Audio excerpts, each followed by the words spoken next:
अभी भी उलटवासी का निहितार्थ क्या है, क्यों वो उलटवासी का प्रयोग करते हैं और उलटवासी का अर्थ क्या है। उलटवासी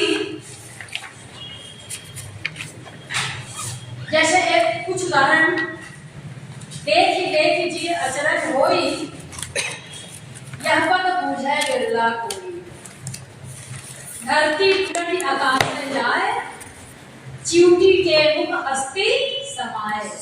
चींटी के मुख में हाथी समा रहा है। बिना पवन सो पर्वत उड़े, जीव जंतु सब वृक्षा चढ़े। इसी तरह की बहुत सारी उलटवासी। तो सवाल ये उठता है कि उलटवासी है क्या और उसका प्रयोग कबीर आदि संत कभी क्यों करते हैं। उलटवासी की परंपरा पहले भी थी, थोड़ी और पहले भी थी, जिसे कबीर आदि संतों ने अपनाया। उलटवासी का जो अर्थ है पहले उसे जान लीजिए। भाषा के बारे में आप सभी लोगों ने जाना है। भाषा किसे कहते हैं? भाषा विचार विनिमय का माध्यम, ठीक है। जब हम भाषा के माध्यम से अपने बातों का, अपनी विचारों को दूसरों तक पहुंचाते हैं, तो उसके लिए जिस तरह के शब्दों, ध्वनियों, शब्दों, वाक्यों और प्रतीकों का प्रयोग करते हैं, वह एक रूढ़ और मान्य शब्द और प्रतीक होते हैं। आप लोगों ने भाषा विज्ञान को पढ़ते समय भाषा की परिभाषा को याद किया होगा कि ध्वनि की परिभाषा को भी याद किया होगा और भाषा की परिभाषा को भी याद किया होगा कि भाषा यादृच्छिक ध्वनि प्रतीकों की वह संरचना है। यादृच्छिक ध्वनि प्रतीक पर हम आपका ध्यान केंद्रित करेंगे। यादृच्छिक ध्वनि प्रतीक माने क, म, ल, ये तीन ध्वनियां हैं। इसका अर्थ ये कमल नामक फूल होगा। इसका कोई लॉजिक नहीं है, इसका कोई तर्क नहीं है, यादृच्छिक है। ऐसा मान लिया गया है कि ये जो फूल होगा उसको हम क, म, ल करें, ठीक है। यही है यादृच्छिक ध्वनि प्रतीकों की संरचना, जिसे समाज में व्यवहार के तहत एक शब्द, एक ध्वनि और एक प्रतीक से जोड़ करके उससे भाषा बन गई है और उसी का व्यवहार में प्रयोग। तो भाषा विचार विनिमय का माध्यम है और लोक प्रचलित अर्थ में ही व्यवहारिक शब्दों का प्रयोग करके मनुष्य अपने भावों और विचारों को व्यक्त करता है। लोक प्रचलित अर्थ, ठीक। अब जो सिद्ध पुरुष होते हैं, उन सिद्ध पुरुषों की जो अनुभूतियां होती हैं, वो अनुभूतियां हम जैसे सामान्य लोगों की अनुभूतियों से उलट, समझ में आया? उलटवासी तक हम आपको पहुंचा। हमारी जो अनुभूति होती है वह सिद्धों की अनुभूति से उलट। जैसे हम सब लोग साधारण जीव जो हैं वो इंद्रियों के वशीभूत हैं। इंद्रियां हमारे नियंत्रण में नहीं है। हम लाख कोशिश करते हैं कि कल से, आज से हम थोड़ा कम और संतुलित खाना खाएंगे, लेकिन जैसे ही स्वादिष्ट भोजन सामने आता है और हमारी जीवा कहती है कि कल से संतुलित खा लेंगे आज, ठीक है। इंद्रियां और मन दो हमें नचा है ना, और इंद्रियां और मन जो हमारे वश में नहीं है, उसी के कारण हम सांसारिकता के जंजाल में फंसे। लेकिन जो सिद्ध पुरुष हो जाते हैं, उन सिद्ध पुरुषों के नियंत्रण में इंद्रियां आ जाती हैं। क्यों? क्योंकि उन्होंने अपने मन को नियंत्रण में कर लिया। कहा गया है, संस्कृत में एक उक्ति है, मनः एव मनुष्याणाम कारणम बंध मोक्षयोः। मन ही मनुष्य के बंधन का कारण है, ठीक है, क्योंकि मन हमको भटका लेता है। और दर्शन शास्त्र में यह उक्ति है कि जहां कारण है वहीं निवारण है ना। हमेशा जहां कारण होता है वहीं तो उसका उपाय खोजोगे। जब महादेवी वर्मा श्रृंखला की कड़ियां लिखती हैं तो क्या करती हैं कि जो स्त्री जाति है, स्त्रियों का जो वर्ग है, वो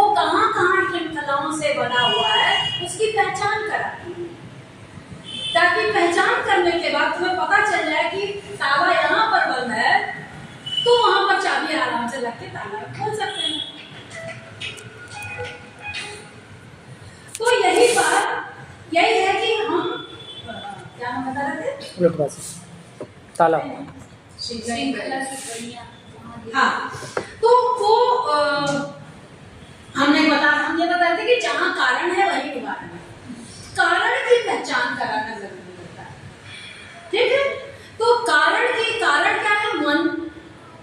मन एव मनुष्याणाम कारणम बंध। अभी यही करें, मनुष्य के सभी प्रकार के बंधन का कारण क्या है? मन है। तो मन पर अगर नियंत्रण हो जाए तो वही मोक्ष का कारण हो जाए। तो इसलिए क्या उक्ति बनी? मन एव मनुष्याणाम कारणम बंध मोक्षयो। मन ही मनुष्य के बंधन का भी कारण है और मन ही मनुष्य के मोक्ष का भी कारण है। तो जब साधक साधना कर लेता है, यानी कि सिद्धावस्था में पहुंच जाता है, जिसको ब्रह्मानुभूति हो चुकी है, जिसके लिए हमने आपको दो शब्दों का प्रयोग किया था, जीवन मुक्ति और विदेह मुक्ति शब्द का प्रयोग किया था। जीवन मुक्त जो साधक होता है, जीवन मुक्त साधक का मतलब कि अभी शरीर की आयु शेष है, लेकिन बाकी शेष जीवन वो पद्म पत्रे वामवसा व्यतीत कर रहा है, यानी कि बिना सांसारिकता में अनुरक्त हुए वो सांसारिक जीवन बिता रहा है। जैसे कमल का पत्ता जल में रहते हुए भी जल के प्रभाव से हीन रहता है, उसी तरह जो साधक संसार में रहते हुए भी सांसारिकता से, सांसारिक विषयों से खुद को विमुख रखते हुए जीवन यापन कर सकते हैं, उसी को पद्म पत्रे वामवसा कहते हैं, ठीक है। तो जो साधक की अनुभूति होती है, जिस भावलोक की अनुभूति करते हैं, वो भावलोक हम सामान्य लोगों के भावलोक से अलग होती है, उलट। तो अब उनकी दुनिया उलट गई। जब उनकी दुनिया उलट गई तो जब वो अपनी अनुभूति की बातें करेंगे तो हम सामान्य लोगों की अनुभूतियों से उलट,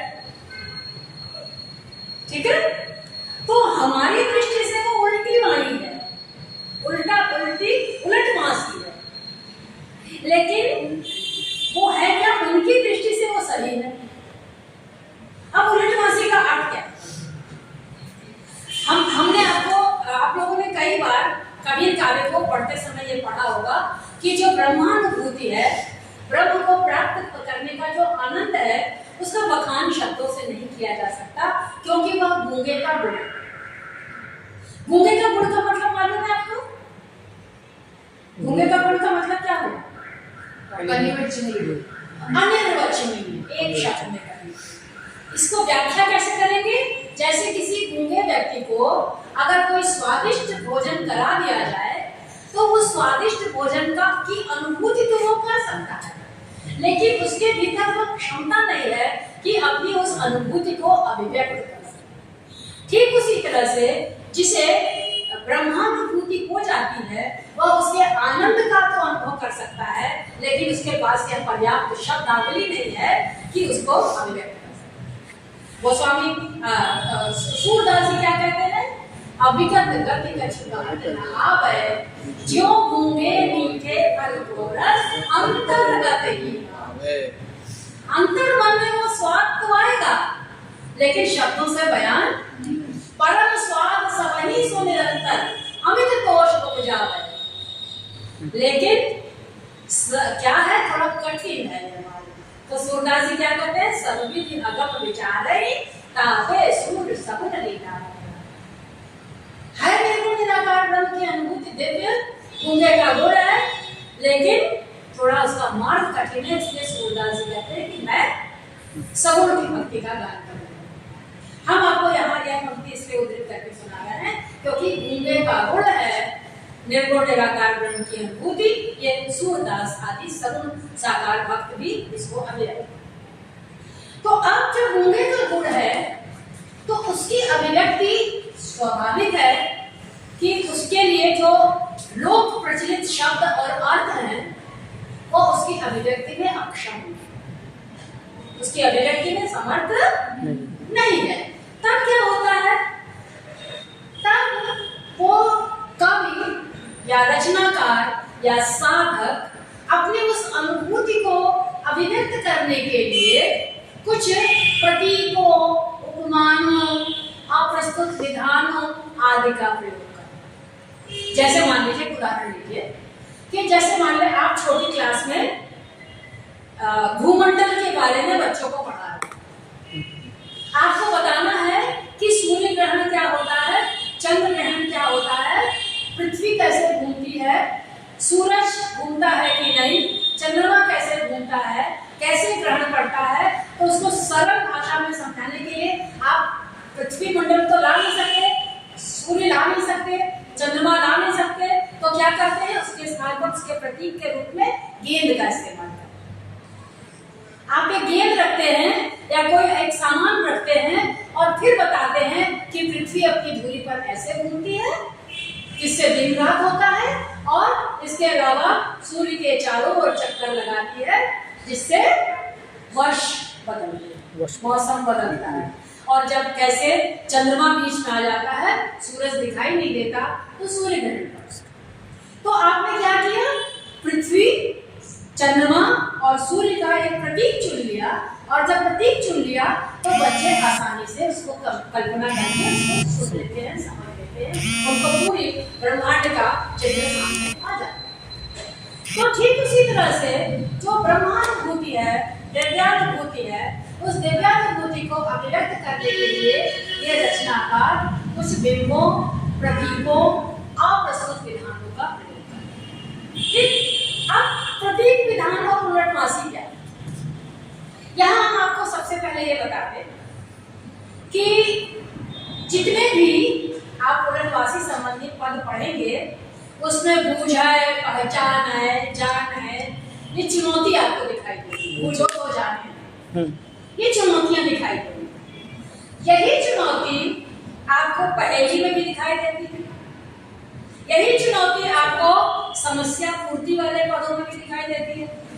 रोटी जली क्यों, घोड़ा अड़ा क्यों, पान सड़ा क्यों, है ना, फिर ठीक है, ये समस्या पूर्ति है।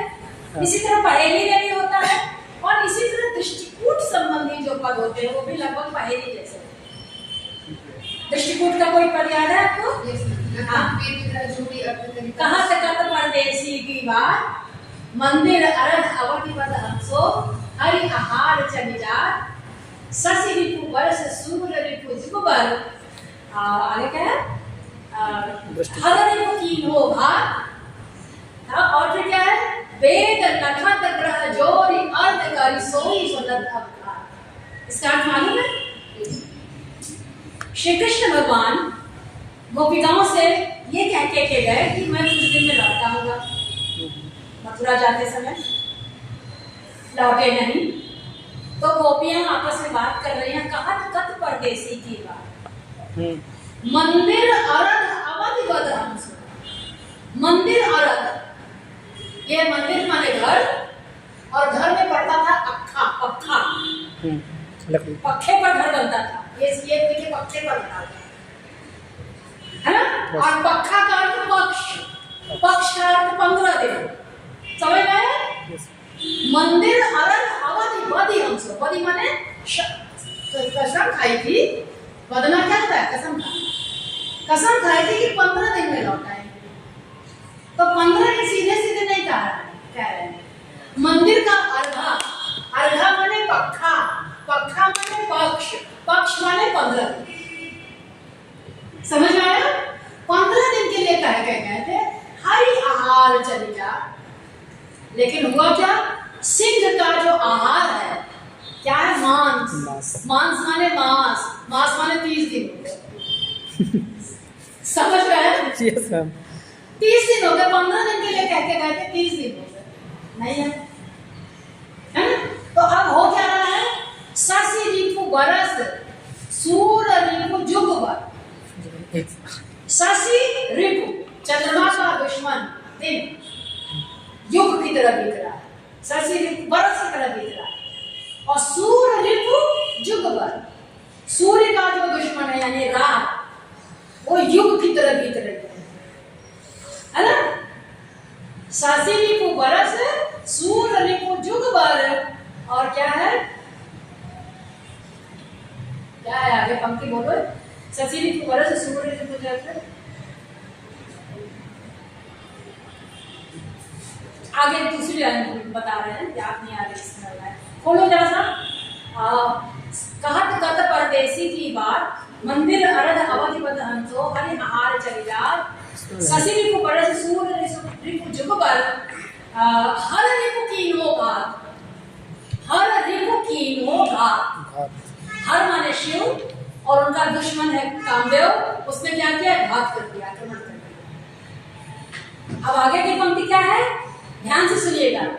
वेद नखत ग्रह जोर, वेद 4, नक्षत्र 27, ग्रह 9। वेद नखत ग्रह जोर और इसका आधा कर 20 माने विष, सोई बदत अवघात। ये दृष्टिकोण है, समझ में आया? गोपनीय शैली, गोपनीय शैली दृष्टिकोण, गोपनीय दृष्टि है ना, गोपनीय शैली है। यस। और यहीं से किसी जो प्रवृत्ति थी, दृष्टिकोण वाली प्रवृत्ति थी, यहीं से रीतिकालीन कविता के बीज पाए जाते हैं। चमत्कार की प्रवृत्ति यहाँ से दिखाई देनी शुरू हो जाती है, दृष्टिकोण संबंधी प्रवृत्ति। तो अब ये जो हम आपको ये बताना चाह रहे थे कि ये जो उलटवासी शैली के पद हैं, वो कुछ आपको पहेली जैसे, कुछ समस्या पूर्ति जैसे और कुछ दृष्टिपूर्ण जैसे पदों की तरह दिखाई देंगे, क्योंकि सब में चमत्कार की प्रवृत्ति है। लेकिन उसके बावजूद भी उलटवासी इन सबसे अलग इसलिए है क्योंकि इसमें प्रतीकों का सारा है। अब प्रतीक क्या होते हैं? प्रतीक में सादृश्य मूलक प्रतीक विधानों का प्रयोग किया जाता है।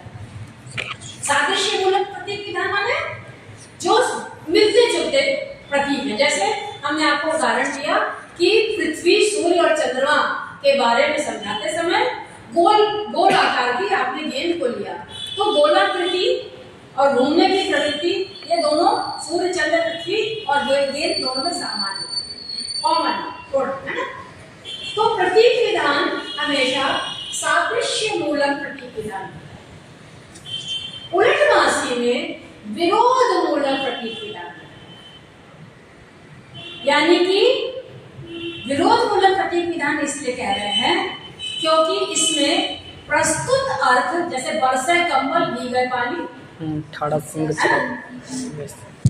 तो प्रस्तुत अर्थ असंगत प्रतीत होगा, लेकिन उसके मूल में गंभीर और संगत अर्थ नहीं होगा। ठीक है। अब उल्टा वाचा, इसकी व्याख्या जो की गई, आप अगर शब्दकोश खोलेंगे, मानक हिंदी कोश खोलेंगे, तो मानक हिंदी कोश में इसका अर्थ दिया हुआ है उल्टा वाचा, उल्टी वाणी। बहुत सारे विद्वानों ने भी इसकी व्याख्या की है। हम ज्यादा लंबी परिभाषाओं में नहीं जाएंगे, एक दो परिभाषाएं आपको बता देंगे, वो भी संक्षेप में उसका सार बता देंगे। जैसे सरनाम सिंह शर्मा की एक पुस्तक है, उसका नाम है कबीर एक विवेचक। सरनाम सिंह शर्मा ने कबीर की उलटवासियों पर सबसे ज्यादा काम किया। उनकी पुस्तक का ही नाम है कबीर की उलटवासी या कबीर एक विवेचन में उन्होंने इसका वर्णन किया है। तो इसमें उन्होंने उलटवासी शब्द की व्याख्या की है उलटवा सी, उलटवा वहां पर चंद्रन बिंदी, उलटवा सी यानी उल्टी जैसी प्रतीत होगी, उल्टी प्रतीत होगी, वो उल्टी है नहीं, है ना। इसके अलावा एक और व्याख्या की जाती है, रामकुमार वर्मा जी ने की है अपनी पुस्तक में, उलटवास से संबंधित। उलटवासी का क्या हुआ? उलटवास से संबंधित, यानी कि उलटवास माने सामान्यतः हम इन लोक में रहते हैं, लेकिन जब इन लोक छोड़ करके परलोक, परलोक का मतलब मर जाना नहीं, परलोक का मतलब क्या है कि सिद्धावस्था में परम पद को प्राप्त करना। तो परम पद या अध्यात्म लोक में रहने वाले लोगों का जो निवास स्थान होता है उससे संबंधित उसका जो वास है वो उल्टा वास है। समझ आया? वो उल्टा वास है। हम लोग का सीधा वास है, क्योंकि हम लोग माया में ग्रसित है और ये स्वाभाविक है माया में ग्रसित है। माया पर नियंत्रण करके, मन पर और इंद्रियों पर नियंत्रित करके रहना अजूबा। तो जो परम पद प्राप्त हम लोगों का अनुभव है वो जिस शैली में व्यक्त हुआ वो उल्टा वास है। समझ आया?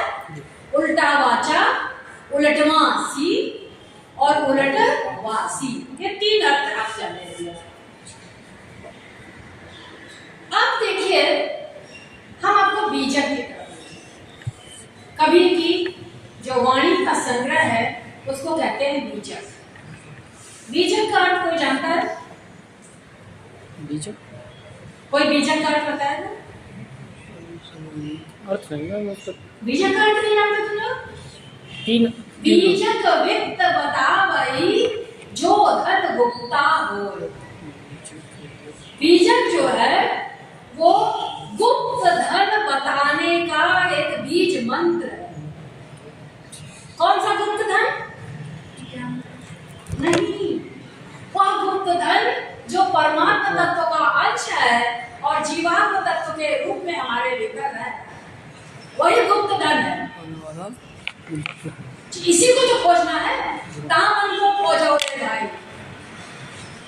बार बार हमको वही तो कह रहे हैं कि अपने भीतर के ब्रह्म को खोजो। काहे भी नहीं बुद्धू को बुलाने, बाद में क्या कहते हैं? कहे कबीर जी उदित समा, जिस उस सरोवर से तुम्हारी सृष्टि हुई है उस सृष्टिकर्ता में अपने चित्त को लगा। तो सृष्टिकर्ता का अंश हमारे भीतर है। हम मंदिर मस्जिद में क्यों जा रहे हैं? बल्कि कहाँ खोजना है अपने ब्रह्म को? मैं तो तेरे पास हूँ। कस्तूरी कुंडली बसे मृग ढोड़ा बनवाए, ऐसे घटघट राम है दुनिया देखे। ये इसी को देखना जो हमारे भीतर है ना? तो ये जो बीजक वित्त बतावई जो धन गुप्ता हो।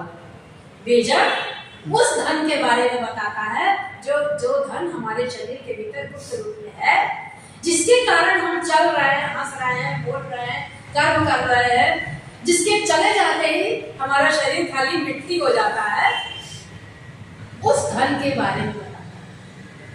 यहाँ पर आपको एक और चीज बताना, बीजक के संदर्भ में आप लोगों ने अगर कोई जासूसी फिल्म देखी होगी या जासूसी उपन्यास पढ़ा होगा तो देखा होगा कि उसमें कोड वर्ड चलता है ना? अगर आप यहाँ से स्मगलिंग का सामान लेके जाओगे तो आपको स्मगलिंग का सामान देने वाला सूटकेस पकड़ाएगा और आपको एक कोड वर्ड बताएगा। फिर जहां पर आप पहुंचोगे वहां पर वो कोड वर्ड आपको बोलना होगा। तो वो कोड वर्ड से ही आपका धन जो है यहाँ से वहां रखा पकड़ेगा। हम लोग अपने बचपन में राजन इकबाल के उपन्यास पढ़ा करते, बहुत चलता था। गर्मी की छुट्टियों में मोबाइल तो था नहीं तो उपन्यास बहुत पढ़ते थे। राजन इकबाल के जासूसी उपन्यास पढ़ा करते, उसमें कोई ना कोई एक जगह धन बड़ा हुआ होता था। उस धन तक राजन इकबाल पहुंचते थे और हाथ में उनके एक फटा पुराना सा ऐसे नक्शा रहता है, बहुत सारी फिल्मों में देखी होगी। उस नक्शे में कोड वर्ड में लिखा रहता है। उस कोड वर्ड से देखते हुए वो गुप्त धन तक पहुंचते हैं। कोड वर्ड की डिकोडिंग जो कर लेगा वो नक्शे तक, वो गुप्त धन तक पहुंच जाएगा। यही है बीजक का। बीजक में सारी बातें खुलकर नहीं कही गई हैं, बहुत सारी बातें कोड वर्ड में कही गई, प्रतीकात्मक भाषा में कही गई है, संधा भाषा में कही गई है ना? ऐसा क्यों किया? क्योंकि कबीर आदि संत जिस समय में हुए थे वो घोर सामंती वर्ग समाज था। काशी के दिग्गज पंडितों के बीच में ज्ञान बघारना कितना कठिन रहा होगा, और साथ ही साथ उन्हें चुनौती के लिए तू पंडित मैं काशी का जगह बूझो बोल गया ना। ये चैलेंज भी उनको देना था कि खाली तुम ऊंचे कुल में पैदा हो गए हो इसलिए ज्ञानी नहीं हो, ज्ञानी कोई भी हो सकता है। तुम पोथी पढ़ के ज्ञानी हुए हो, हम सत्संगति के माध्यम से ज्ञानी हुए। देखो कौन बड़ा है। तो ऐसे तथाकथित ज्ञानियों को ज्ञान का चमत्कार भी थोड़ा दिखाना चाहते थे और कुछ चीजें उनसे गोपनीय भी रखना चाहते थे। ये सब उलटवासी शैली के प्रयोग के कारण है। समझ आ रहा है? गोपनीयता की प्रवृत्ति, चमत्कार प्रदर्शन की प्रवृत्ति, ये सारी प्रवृत्तियां और अपने आध्यात्मिक अनुभूतियों को अभिव्यक्त करने की, ये बहुत सारे कारण हैं जिनके जो उलटवासी की रचना के मूल कारण। अब जो उलटवासी के पद हैं, इस जितने भी उलटवासी के पद हैं, उसमें जो विषय वस्तु होती है, कंटेंट, वो कंटेंट क्या क्या होते हैं? उसमें पहला कंटेंट तो यही होता है कि साधक अपने आध्यात्मिक अनुभूतियों की अभिव्यक्ति,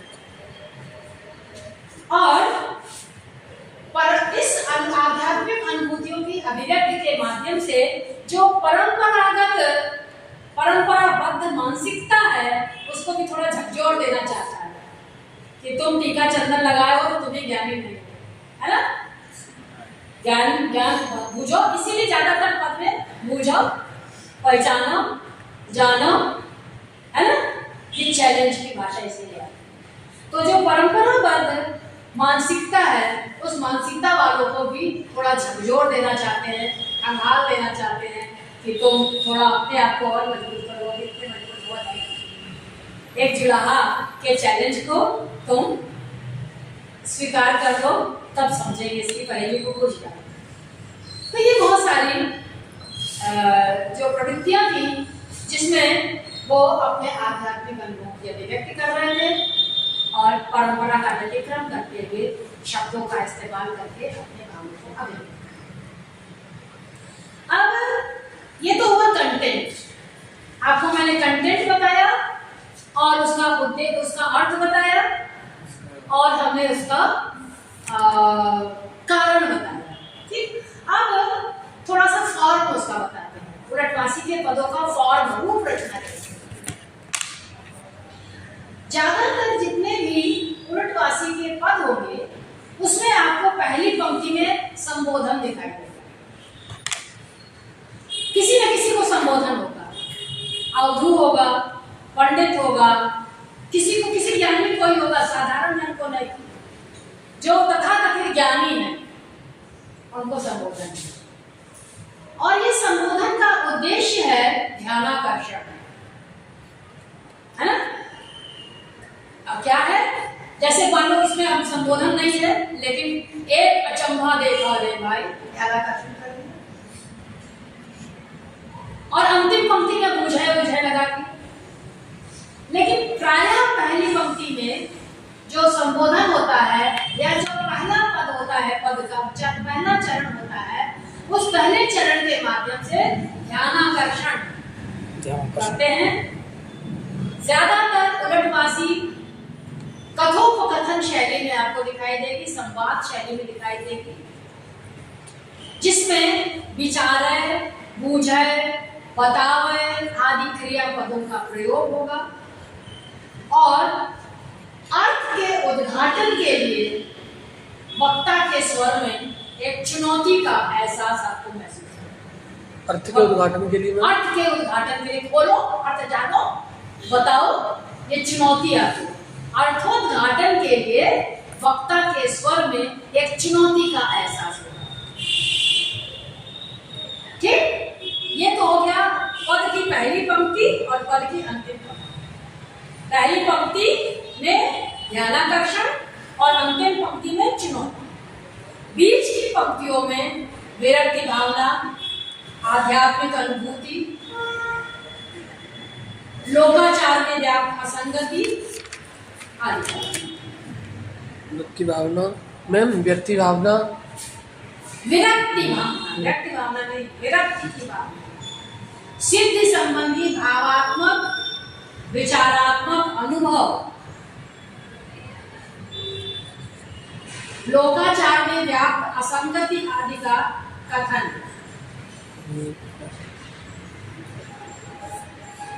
जो उलटवासी के पद आप पढ़ेंगे, उसमें शब्दों में एक प्रकार का वैचित्र्य होगा, आपको चमत्कार जैसा वैचित्र्य दिखाई देगा, है ना। और जब अभिधा में उसका अर्थ बोलेंगे तो बड़ा कौतूहल होगा।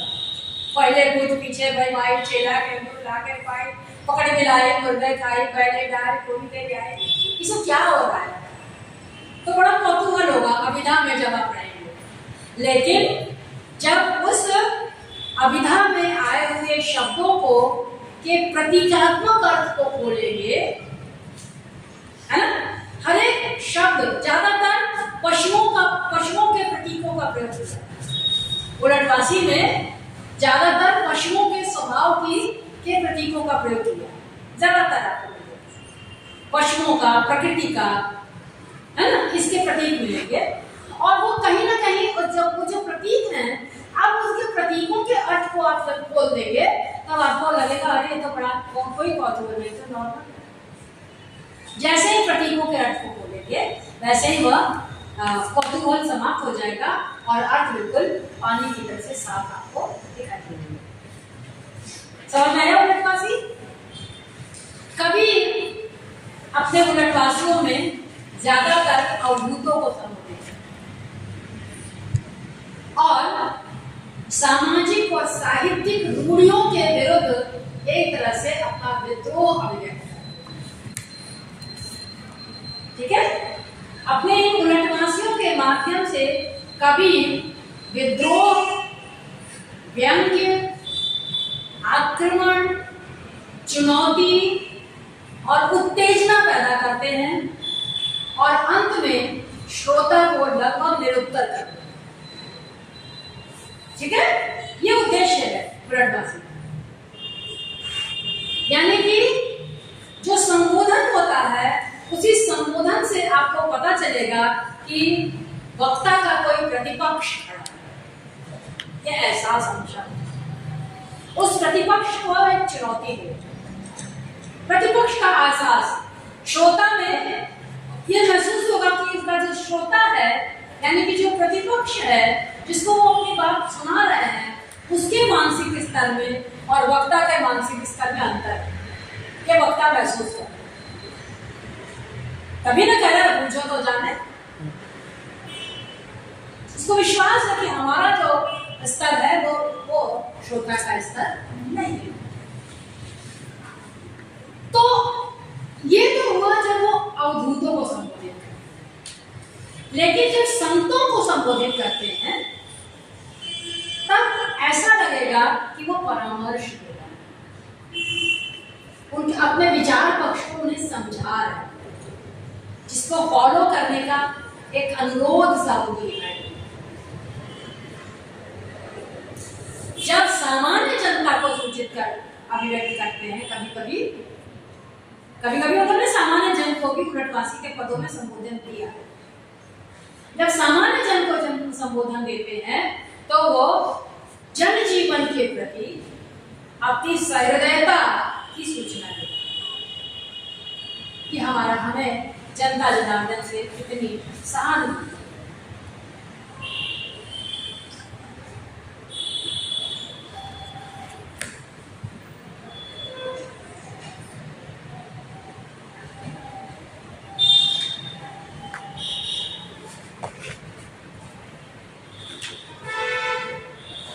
मैम हाँ जी बोलो। कहे कबीर सुनो ही साधु, मैम ये साधु शब्द कबीर जी ने हमें कहा ना संतों को जब संबोधित करते हैं तब साधु तो लगभग विचार विमर्श करते हैं। विचार। ठीक है, अब हम ये वाला पद आपको अर्थ बताने जा रहे हैं। एक अचंभा देखा रे भाई, ठाढ़ा सिंह चरावे गए। पद संख्या 11। एक अचंभा देखा रे भाई, ठाढ़ा सिंह चरावे गाई, पहले कूद पीछे भय माई, चेला के बुला गए पाई, जल्दी मछली तरवर जाई, पकड़ पिलाई मुर्गे खाई, बैल ही डाल भूमि भरे आई। नहीं मिला?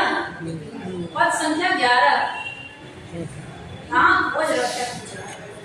नहीं मैम ये अलग है। तुम कहाँ चलेगा? वो बहुत पीछे चलेगा उधर। इधर तो मैम ये अवधूत ज्ञान लहरी धुनी मिली रे। हैं? ये अवधू ज्ञान लहरी धुनि कौन सा? मिली रे, ये 11वां है इसमें। उसके नीचे वो 10वां है, उसके जस्ट नीचे देखो, उसी में उसी लाइन में। ठीक है, मिला? मिल गया। अब ध्यान से सुनिए पर अवधू जो कि जड़ है न्यारा, मुद्रा निरति अरे सॉरी, एक अचम्भा देखा रे भाई, ठाड़ा सिंह चला रे भाई। पहले पूत पीछे भय माई, चेला के गुरु लागे पाई। जल की मछली तरवर जाई, पकड़ी पिलाई मुर्गे खाई। पहले ही डाल भूमि घरी आई, कूता बोले गई बिलाई। कली कली शाखा ऊपर कर मूल, बहुत भात जड़ लागे फूल। कहे कबीर या पद को बूझे, ताको तीनों त्रिभुवन। पहले पद से, पद की पहली पंक्ति से एक ध्यानाकर्षण। क्या ध्यानाकर्षण कैसे किया? एक अचम्भा देखा रे भाई। आश्चर्य। है ना? सभी को संबोधित कर बता।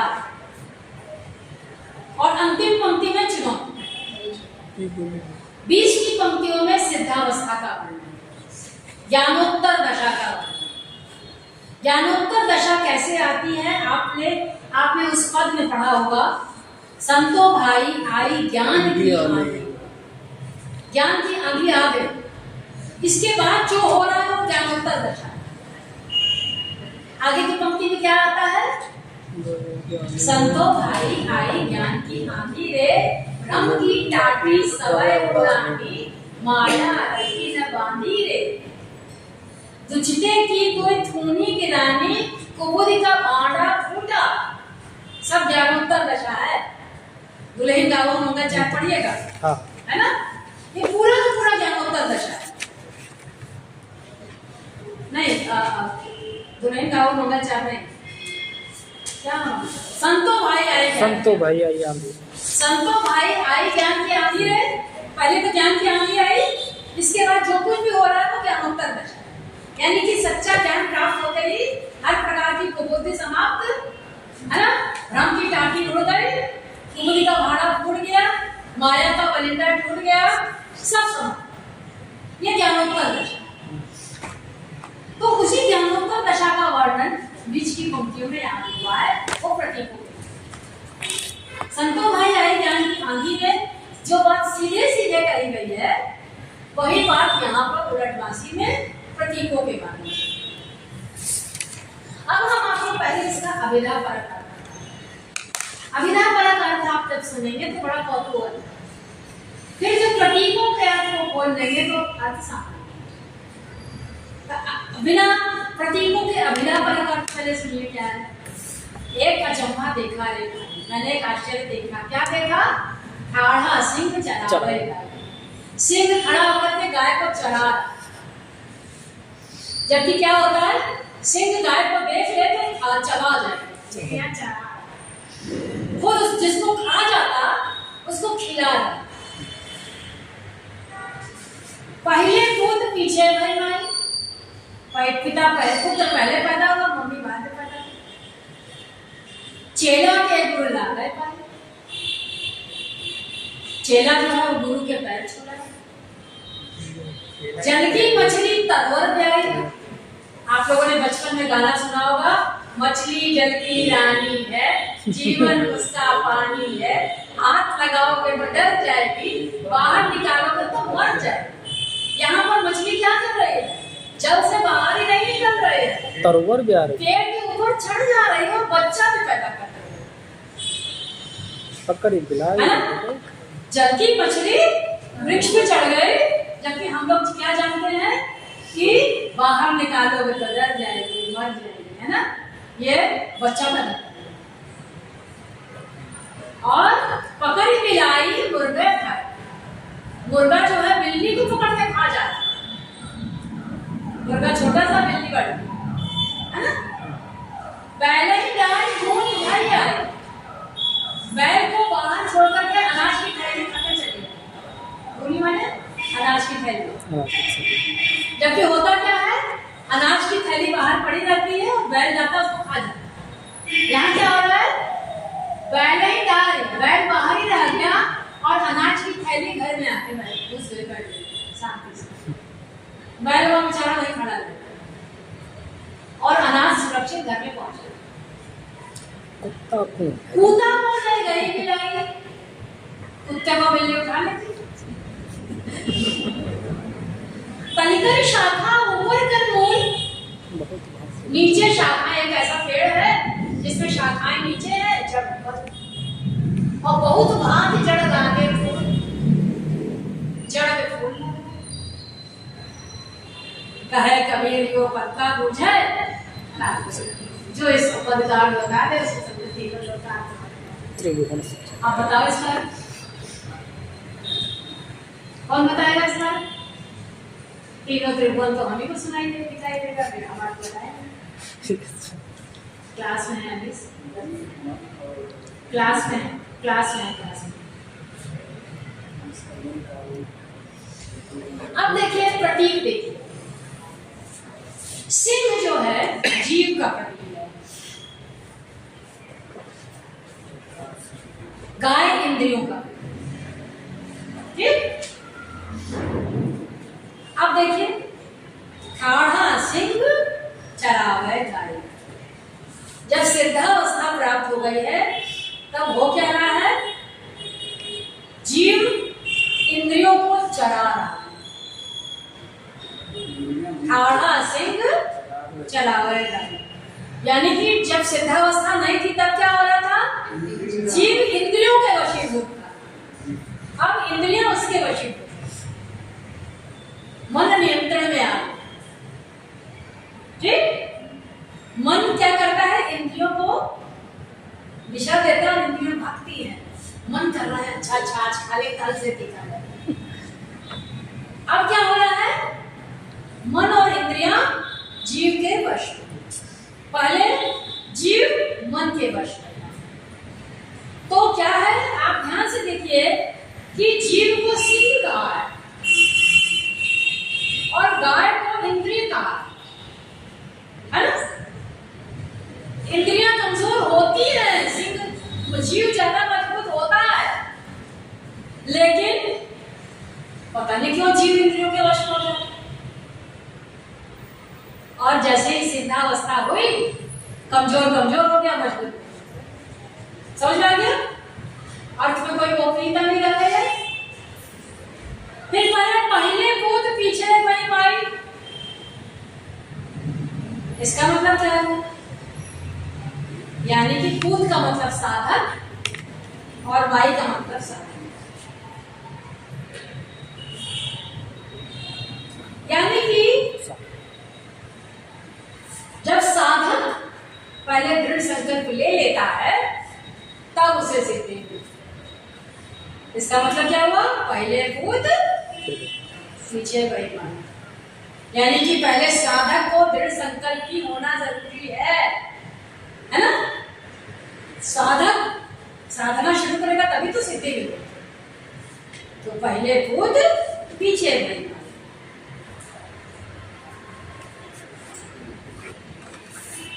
चेला के गुरु लागे पाए, चेला के गुरु लागे पाए का मतलब क्या हुआ? कि अब आप ध्यान दीजिए वो वाला पद, दुल्हन गावो मंगल चार, हम घर आए राजा राम।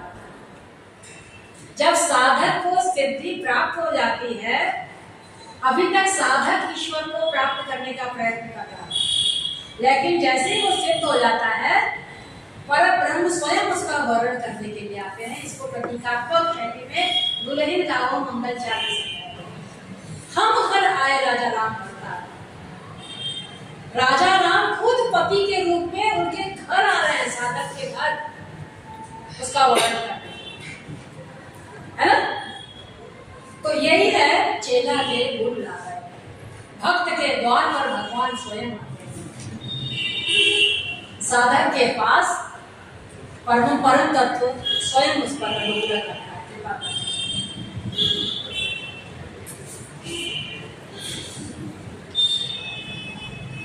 जल की मछली तरवर प्यारी। अब जल की मछली का मतलब है कुंडली। और तरवर माने सुषुम्ना। अब क्लियर हो गया? जो कुंडली है, जो जल में थी, सुषुप्तावस्था में थी, वो जागृत हुई और सुषुम्ना में पहुंच गई और वहां पर जाकर के मुक्ति रूपी फल को चढ़ गई। यह है जल की मछली तरवर। हो गया? सिद्धि मिल गई। क्या क्या काम हुआ? पहले साधक ने अपना दृढ़ संकल्प लिया, तब उसको सिद्धि मिली। सिद्धि मिली तो परब्रह्म स्वयं उसका वर्ण करने के लिए आए, है ना? वर्ण करने के लिए आए और इधर शरीर के भीतर क्या हुआ? जल की मछली तरवर में मुक्ति रूपी फल को जल दिया।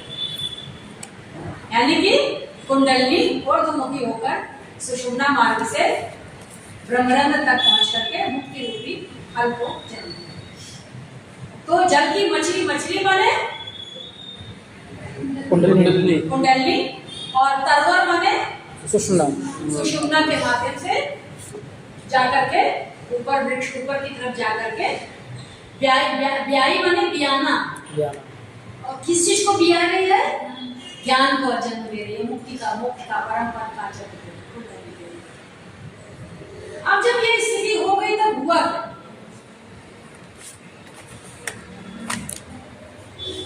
पकड़ मिलाई मुर्गे खाए। बिल्ली और मुर्गा, ये दो शब्दों का प्रयोग है। जब तक जीव सिद्ध नहीं था, संसार में रमण कर रहा था, इंद्रियों के वश में था, तब तक उसकी इंद्रियों में रजस तत्व की प्रधानता, रजोगुण।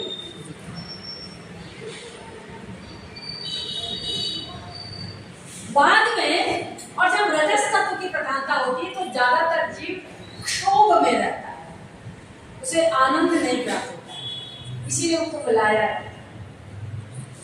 कोई भी जीव परम सुखी आपको नहीं मिलेगा। अब ये पाले तो सुखी होंगे, वो पाले तो सुखी होंगे, सुख की तलाश में एक से बढ़कर एक आशाएं बढ़ती चली जाएंगी। यही माया। माया दो तरह से कार्य करती है, आवरण और विक्षेप। माया के दो कार्य, आवरण और विक्षेप करने से क्या काम करती है? पहले बात, आवरण के माध्यम से हमारे आंखों के आगे अज्ञान का पर्दा डाल देती है, जिससे हमें सच दिखाई नहीं देता। और विक्षेप माने विस्तार, जिसको हम संसार में करते जाते हैं। आज साइकिल हो जाए तो मजा आए, फिर इसको दिन बाद अरे नहीं स्कूटी होना चाहिए, स्कूटी आ गई, फिर और विस्तार वाली गाड़ी होनी चाहिए, एक गाड़ी आ गई, फिर नहीं और बड़ी वाली गाड़ी होनी चाहिए, स्कूटी होनी चाहिए। यह है विक्षेप यानी विस्तार। हमारी इच्छाओं का विस्तार कराती रहती है माया, कराती रहती है। तो ये आवरण और विक्षेप दो कार्यों से के माध्यम से माया जीव को सांसारिकता में अनुरक्त है। और इसीलिए कोई भी जीव परम सुखी नहीं। इंद्रियां रजोगुणी है, मन क्षोभग्रस्त है। और जब इंद्रियां जीव के वश में हो गई, तब क्या हुआ? क्षोभ के स्थान पर शम, शांत, और उसका चित्त शांत, कहीं किसी भी प्रकार का क्षोभ नहीं, क्योंकि उसने अपने चित्त को उदित के समान बना दिया। समान समझ रहा है ना? पहले क्षोभ था, अब शांत। पहले रजोगुण प्रधान था, अब सत्वगुण प्रधान। पहले वो इंद्रियों के वश में काम करता था, अब इंद्रियां उसके नियंत्रण में कार्य। इस चीज को बताने के लिए क्या कहा कि पकड़ी बिलाई बिल्ली जो है वो एक इसमें क्षोभ का प्रतीक है, शम का, ठीक है? मुर्गा बिल्ली को खा गया, यानी कि मुर्गा जो है शम का प्रतीक है और बिल्ली क्षोभ का। शम और शांति, ठीक है? और बिल्ली क्षोभ का प्रतीक है। बिल्ली लालची बिल्ली माना जाता है ना बच्चा, बिल्ली क्षोभ की, लालच की प्रतीक है। और मुर्गा जो है ताजगी का, मुर्गा बोला कुकड़कू जाल, है ना। यस तो पहले बिल्ली बिल्ली की स्थिति थी, बड़ी हो गई थी, लेकिन उसको उसके स्थान पर अब क्या हो गया, मुर्गा आ गया, उसने बिल्ली को खा लिया। यानी कि पहले चित्त में क्षोभ था, अब शांत। क्यों? क्योंकि पहले जीव इंद्रियों के वश में था, अब इंद्रियां उसके वश में। कोई कठिन लग रहा है? गोपन है कुछ? क्योंकि आपने कोड को डीकोड कर, तो डीकोडिंग करना होता है। अब कहना है बैल की डाली घूमी घरी आई। बैल अविवेक का प्रतीक, बैल होती नहीं कहा जाता है ना। बैल माने जड़, अविवेकी, है ना। तो बैल जड़ का प्रतीक है, और गूनी जो है वो अनाज मन का प्रतीक है, और घर चैतन्य का।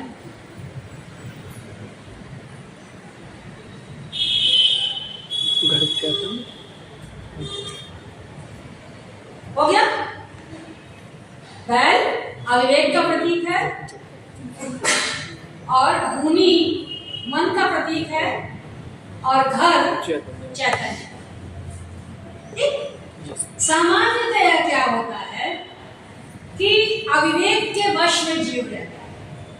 बैल बहुत तगड़ा दिखाई देता है, अविवेक के वश में।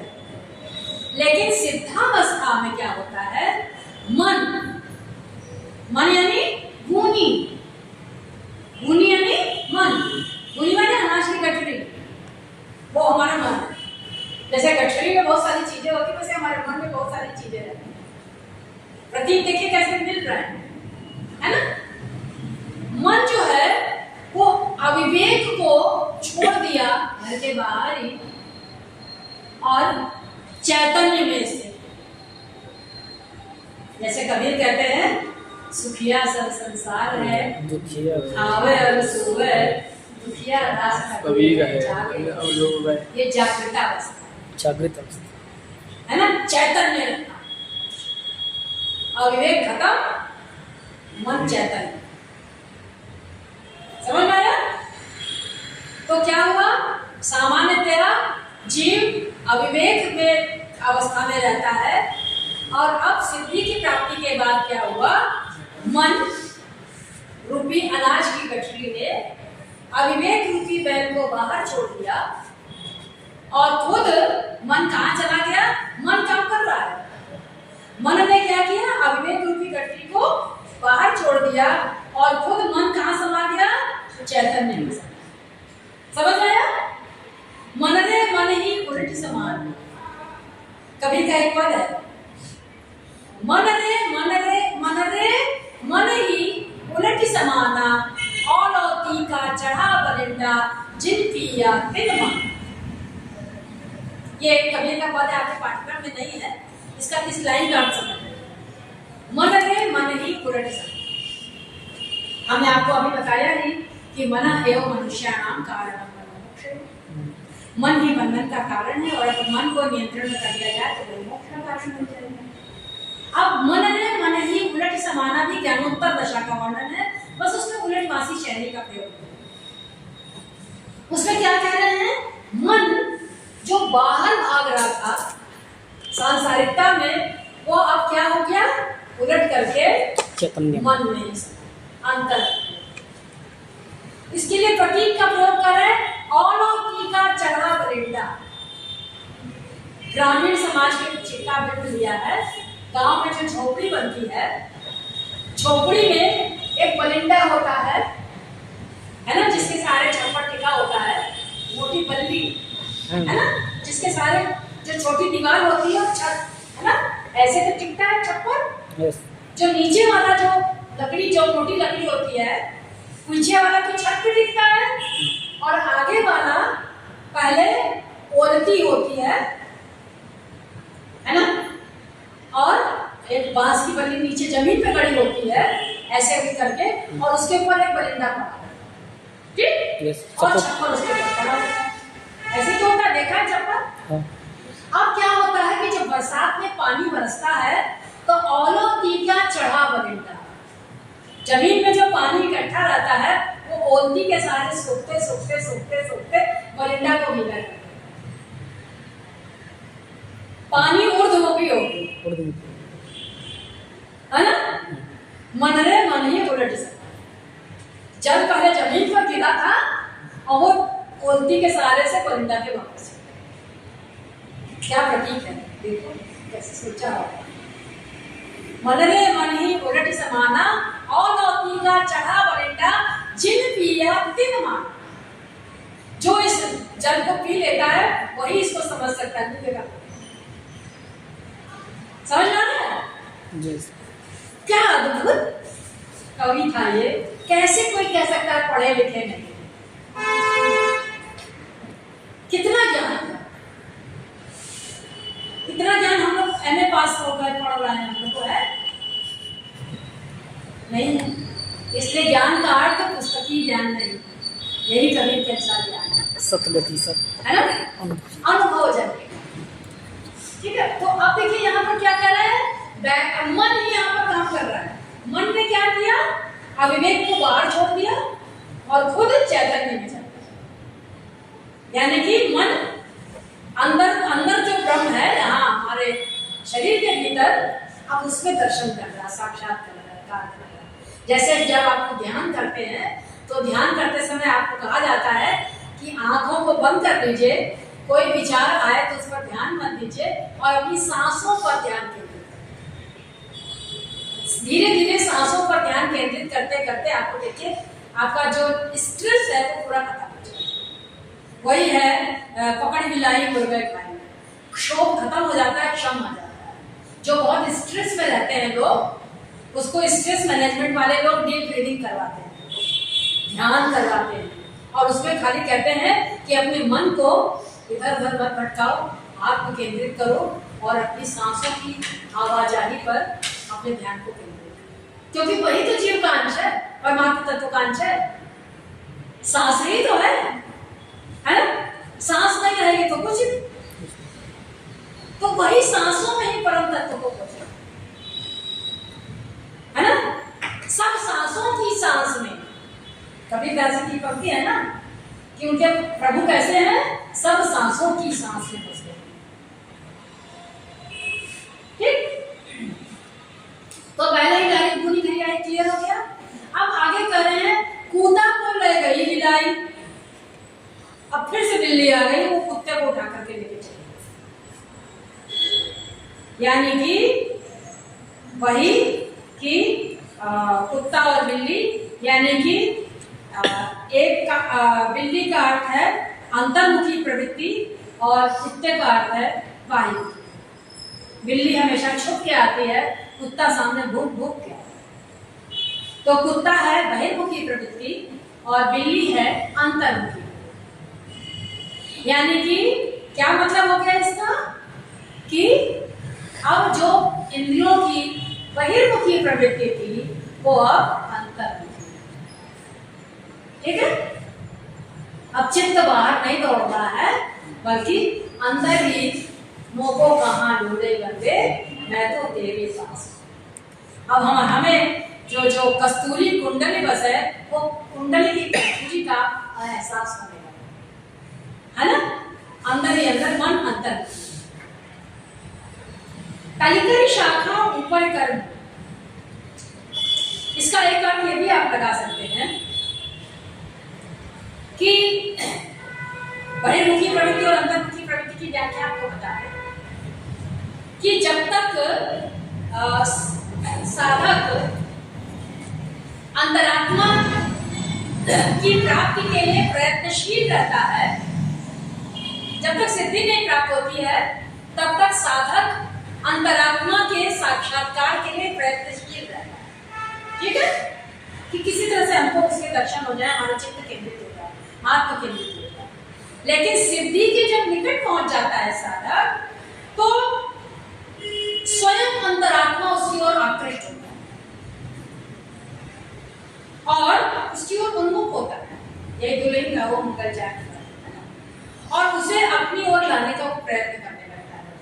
इसलिए कहा कुत्ता को ले गई गिलाई। अब पहले साधक क्या कर रहा था, अंतरात्मा को प्राप्त करने का प्रयास कर रहा था।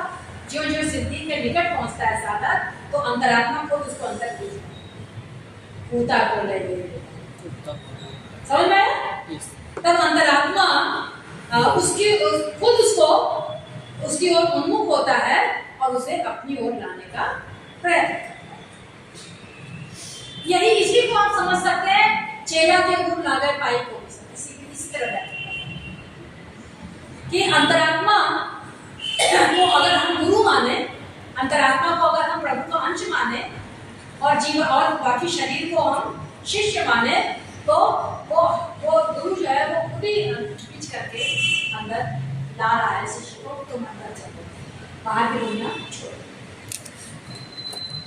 कबीर की एक साखी यहीं पर आता है, कबीर मन निरतक भया, मन मर गया।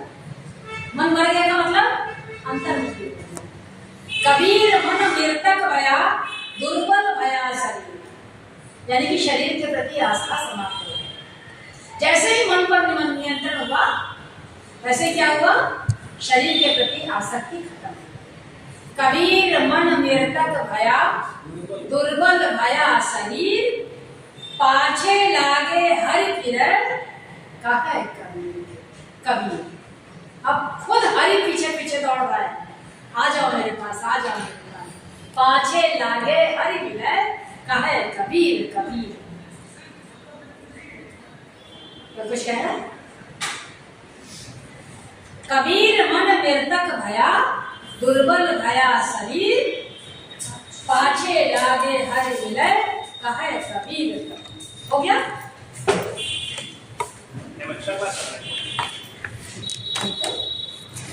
टाइम ज्यादा अब तो पहले एक ही पद चल रहा है, कोई बात। चलिए, अब है कलिकरी शाखा ऊपर करनी। अब आप फिर कबीर की जो योग साधना के समय हमने जो चित्र बनाया था उसकी तरफ ध्यान दीजिए। ऊपर क्या है, ब्रह्मरंध्र है और नीचे अन्य नाड़ियां। इसी चीज को यहां बता रहे हैं, तलिकरी शाखा ऊपर करनी, नीचे शाखाएं हैं यानी कि अन्य नाड़ियां हैं, अन्य 6 चक्र हैं, और ऊपर मूल यानी कि सहस्रार चक्र, और बहुत भांति जड़ लागे फूल। और वही जो जड़ है, मूल है, सहस्रार चक्र है, वहीं पर मुक्ति रूपी फूल लगता है।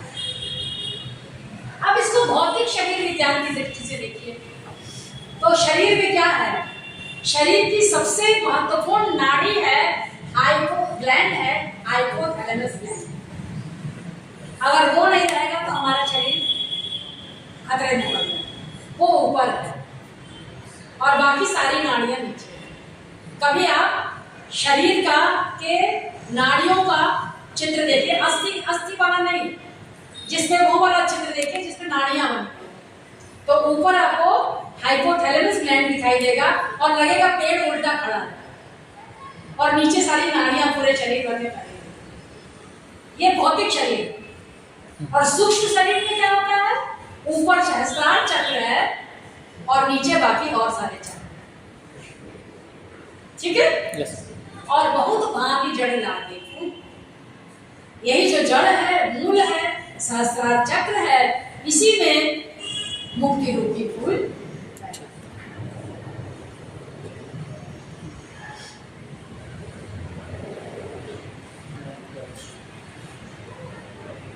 एक श्रीमद् भगवत गीता में भी किसी तरह की बात कही गई है कि कैसे जड़ ऊपर है और बाकी तने शाखाएं नीचे। आप नोट करना चाहें तो नोट कर सकते हैं। ऊर्ध्वम मूल बंध, ऊर्ध्वम मूल मध, ध्यान से, ऊर्ध्वम मूलम अध, तो इसको जोड़ करके क्या बनेगा, ऊर्ध्व मूलम अध। हो गया? ऊर्ध्व मूलम अध, शाखम श्वथम प्राहु। प्राहोरत्यम, शाखाएं नीचे। लिख दे, ऊर्ध्वम मूलम अधः शाखम। हो गया, ऊर्ध्वम मूलम अधः शाखम, बस इतना ही लिख लीजिए, काफी है, पूरा मत याद करिए। ऊर्ध्वम मूलम अधः शाखम। किस अध्याय से मैम ये बता दीजिए, हाँ? किस अध्याय से है? शायद अध्याय 2 में है, ठीक, आप देख लीजिएगा, मेरे इसको खोज लीजिएगा। ऊर्ध्वम मूलम अधः शाखम अश्वत्थम प्राहोरत्यम, ये दोनों पूरा करते हैं। तो इस तरह से इस उलटमासी संबंधी पद में कबीर दास ने आत्मज्ञान के बाद साधक में क्या क्या परिवर्तन होते हैं इसका जिक्र किया है। प्रतीकात्मक शैली का प्रयोग है। श्लेष, मूल शब्द में श्लेष है, मूल का अर्थ जड़ भी है ना, और मूल का अर्थ वो भी है, क्या कहते हैं, जहाँ पर हमारे हर प्रकार के शरीर की प्रक्रिया संचालित होने के ग्लैंड्स।